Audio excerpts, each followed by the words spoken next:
So we think that that's not a proper ordinance to pass, and I think Corporation Council looking at that Plan B very closely, because their opinion right now, they're leaning toward this opinion that that's not legal. But again, we understand their concern, and they're wanting oversight, and we agree with them, and we think they have oversight. Why? Because we do need to go to this bond financing, short-term bond financing. And they have approval of that. So if they don't want us to proceed, all they have to do is refuse to authorize us to float of the bond. And then we're stuck, and we can't proceed. So they do have a stopper, if you will, and can exercise a stopper if they think the HART board is behaving irresponsibly. So I think we think that's adequate oversight. Council doesn't agree, obviously. And I think it just has to be resolved, hopefully, when Corporation Council gets through looking at this. And I think Corporation Council will probably have to have some discussions with Council directly.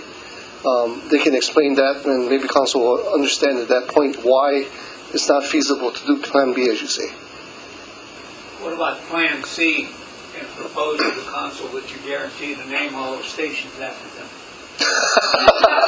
Well, that might be good, except we had this discussion with these Native Hawaiian groups that have actually didn't ask, they kind of demanded that we name all the stations with Hawaiian names, and we're taking that demand very seriously. We're wanting to do that, except we think there may be some exceptions, such as we would want to name the airport station, and I don't think we want to change the name of Pearl City. So we think the Pearl City station should be Pearl City, as opposed to some more. You could use the old Ahupua'a name for that area, but we think more people would recognize Pearl City than the old Hawaiian Ahupua'a name. So we are going through that discussion, but there are Native Hawaiian groups that are asking us that all the stations be named Hawaiian names in the areas reflective of the areas that the station is in, and we are taking that request seriously. We could put Hawaiian name like Honolulu and underneath parentheses airport. That could be. That might be our compromise there. Why we're doing a transit authority? By the way, a lot of people have asked why do you need a transit authority? Typically, you see a transit authority when you have a lot of jurisdictions involved.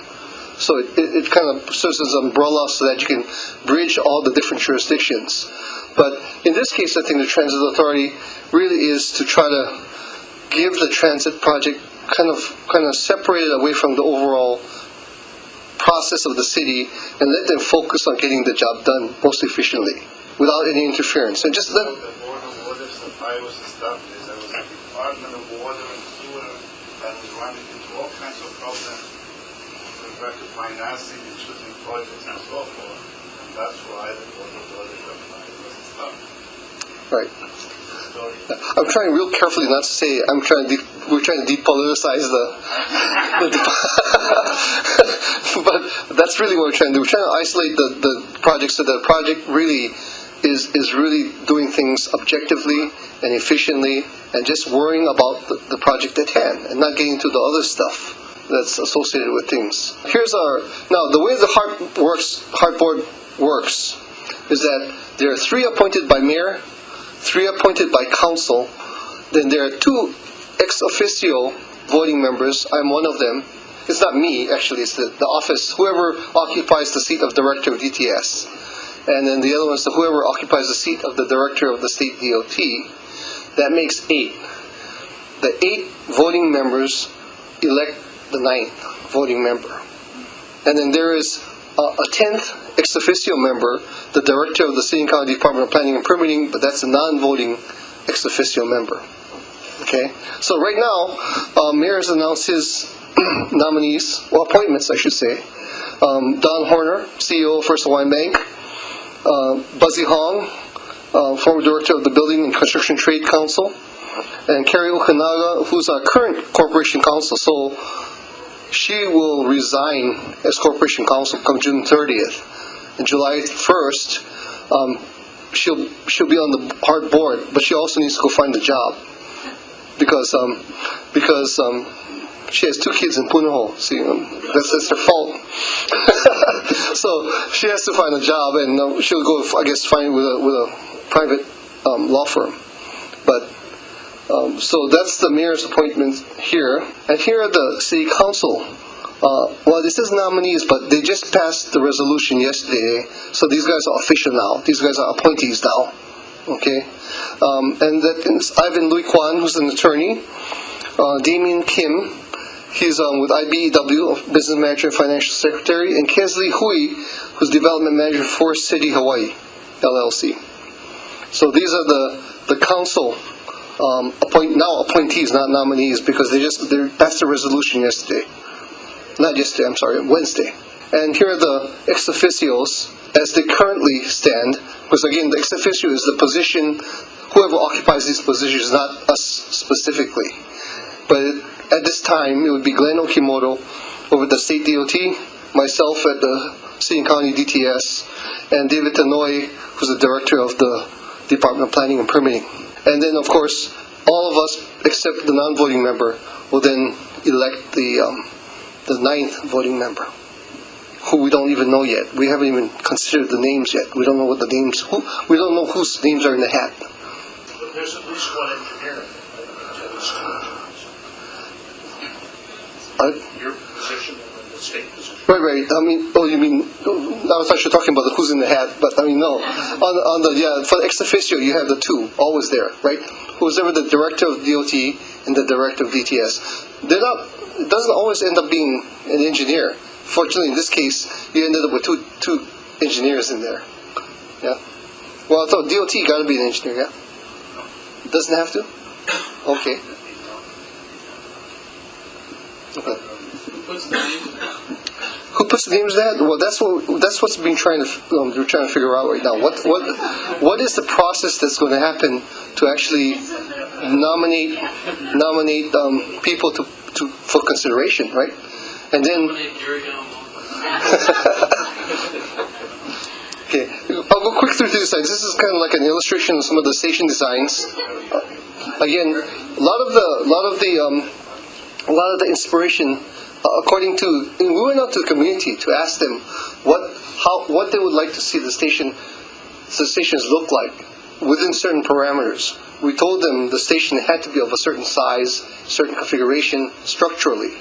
But as far as how it was decorated, what kind of canopies, that was open to the community. So what we got from the community was they had drew a lot of inspiration from the Hokulea and the sails of the Hokulea voyaging. That theme came across. So if you look up here, the canopy is a very sail-like canopy. If we go to the next slide, please. You can see more of that here. That fabric type, sail type canopies seem to be what we heard many people talking about. Next slide. So again, the stations would be elevated. So you have escalators, and that's the most efficient when you're handling a lot of people. But for the ADA requirement, we have elevators. We also have stairs in case we have loose power, or some people just prefer the stairs. This is multimodal. So again, we handle bikes. Make sure we have adequate lighting, landscaping, and ticket vending machines, of course. And we haven't made the decision yet exactly how we're going to handle the entrance to the rail vehicles, whether it be proof of payment, which is you buy your ticket, and it's an honor system. You buy your ticket, you step on board, no gate or anything, and then periodically you have a conductor spot check and say, hey, let me see if you have a valid ticket. That's how many of the systems work. Denver works that way, Houston works that way, Phoenix works that way. Europe, they do that. Right. And the other one, of course, is like Washington Metro, New York Subway. You have to go through a turnstile. So you have to pay to get in. We haven't made that decision yet, exactly which system we're going to be using. Select stations have vehicle parking. I'm sorry? Will some of the stations have vehicle parking?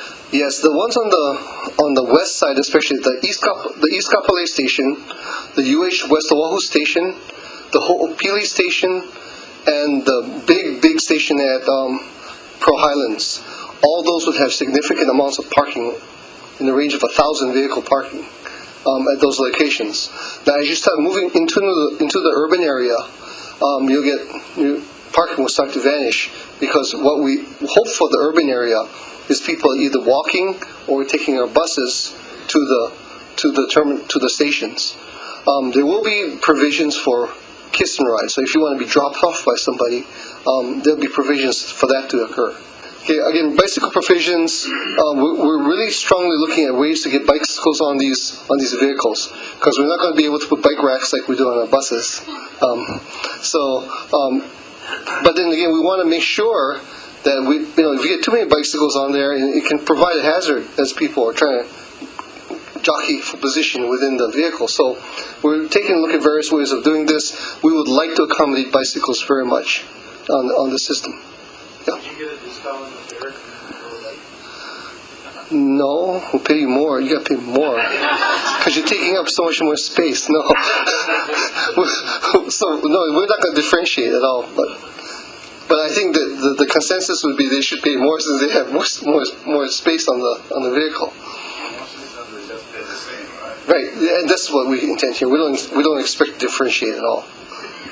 So again, Kapolei to Aloha Stadium, we expect that segment to be open by 2015, open for operation. Now, we don't expect to get a lot of revenue out of that segment, right?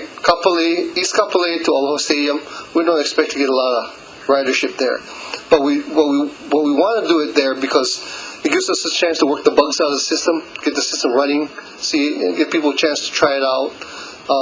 And so if there's anything that's going to go wrong, we'd rather have it happen when there's low ridership than when we have our intense ridership and have things go wrong. So we're going to really be testing the system out in that configuration. And I hear the question all the time, why in the world are you guys starting from the west side? Well, because to run the system, we need a maintenance storage facility. We need 40 acres for that. We're having trouble finding 40 acres on the east side in the downtown area for a reasonable price. So we are on the west side with the drum site, which is right between Waipahu High School and Leeward Community College. And with that site, we're starting out west, and we're going to move in. Now, that doesn't mean we're going to sequentially construct, because when this thing's going on, we're going to be actually starting construction in the Kakako area and all those areas almost simultaneous with some of the segments that are under construction. So there'll be construction all the way along, except we can't open them, right? If we were to build the east side, we wouldn't be able to operate it. We wouldn't have any maintenance storage facility. We couldn't run the system. But we want to start those fairly early because we think that the Kakako area is going to be a very challenging area. And we want to make sure that we have enough time to finish it on schedule. This is how you can contact us. So this is the end of our presentation. By the way, these things are Facebook, Twitter, YouTube, Vimeo. I don't know what this means. I do know. I take that back. I do know what Facebook is because I have a Facebook page, but I don't know what to do with it. People send me things from time to time, and it appears on the page, and I look at it and I say, "Wow, that's nice," and that's about all. So, but if you are very able to use those, we have those available. And again, if you go to our transit website, www.honolulutransit.org, you can sign up for any one of these things. They'll give you the information. You can also sign up to receive the monthly newsletter. And but this is a good place to keep current with what's going on. So I think the next slide is the Mahalo slide, I think. Yeah, okay. All right, thank you very much. Okay, Wayne, thanks a whole lot for this update on probably the most important project in Honolulu history. So here's a certificate of appreciation for today's presentation. Thank you very much. Thank you, everybody. Okay, thank you for coming. I guess the meeting is adjourned. See you next time.